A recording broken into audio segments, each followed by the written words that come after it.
Guys இன்னைக்கு வந்து RCB match வந்துட்டு இங்கே டென்கோ சங்கோ என்னது டிஸ்பிளே பண்ணியிருக்காங்க ஒரு ப்ரொஜெக்டரில் அவங்க உங்களுக்கு காமிக்கிறேன்.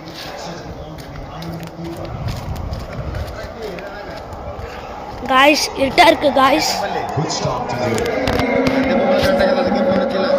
காய்ஸ் கேமரா டர்ன் ஆக மாட்டேங்குது, உங்களுக்கு அப்படியே காமிக்கிறேன்.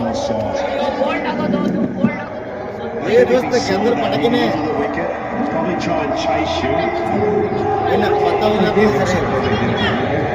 much before he was into the delivery stage, and that's where Hazelwood also followed him.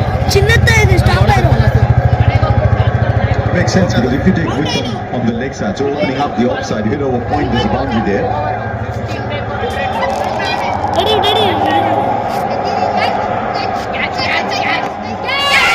This time he connects and it goes over.